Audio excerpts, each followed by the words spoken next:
Robitoh Alawiyah dan seluruh anggotanya, para habaib di seluruh Indonesia, sampai hari ini belum ada satupun yang mau legowo untuk mengakui bahwa mereka bukanlah zuriat Nabi. Setahu saya sampai hari ini belum ada satupun habib yang membenarkan, setuju, mengatakan mereka bukan zuriat Nabi.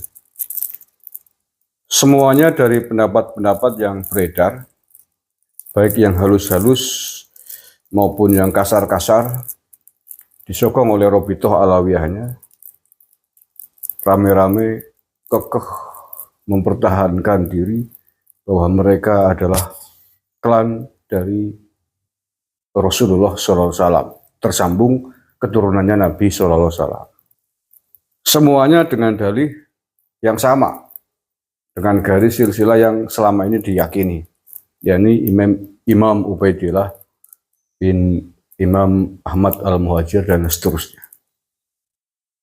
Dan belum satu pun yang saya lihat merasa legowo, menyambut baik, berterima kasih kepada Kiai Maduddin Usman yang telah menunjukkan data fakta-fakta baru berdasarkan kitab nasab yang jauh lebih tua dibanding kitab nasab yang dipegangi oleh Robitoh Alawiyah.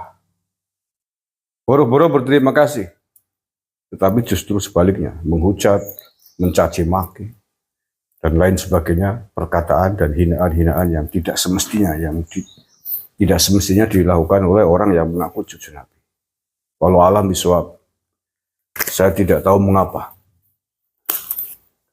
Saya tidak tahu mengapa mereka menanggung resiko yang luar biasa, resiko yang sejatinya mengerikan di akhirat kelak. Kalau mengaku keturunan orang yang bukan orang tuanya, yang bukan Nabi, itu saja dilaknat, itu saja dilarang oleh agama, apalagi mengaku sebagai zuriat Nabi. Pasti jauh lebih besar hukumannya. Nah, apakah para habaib di Indonesia tidak melihat atau tidak punya kekhawatiran hal tersebut? Apakah tidak khawatir akan dilaknat di akhirat nanti oleh Nabi seandainya apa yang ditemukan oleh Kiai Maduddin Usman itu benar adanya, bahwa benar-benar bukan zuriat Nabi mereka?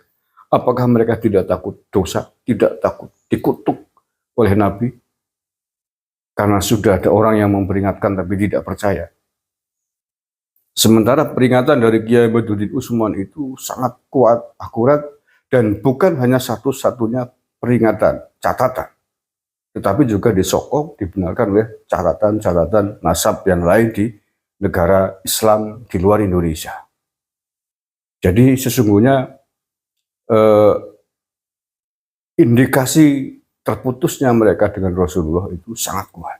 Kecuali kalau Kiai Maduddin Usman sendirian dan tidak berdasarkan dasar-dasar pelacakan kitab nasab yang kuat, is okay. Tetapi faktanya bahwa ada banyak pihak lain selain Kiai Maduddin Usman yang menyatakan hal yang sama. Oke, sebelumnya mohon maaf, saya mungkin ingin menggambarkan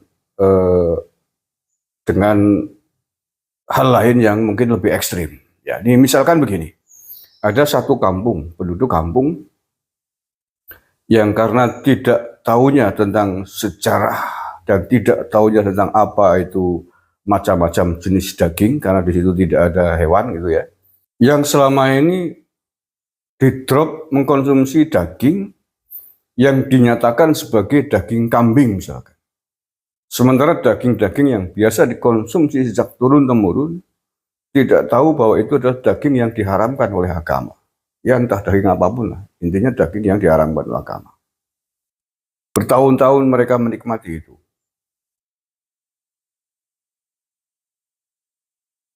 Bertahun-tahun merasakan manfaat dan juga madorot yang ada. Indikasi-indikasinya ada bahwa itu bukan daging yang sehat. Nah, kemudian pada kurun waktu yang berikutnya ada orang yang mengatakan, menemukan bahwa daging yang kalian konsumsi semua ini bukanlah daging halal. Ini daging haram.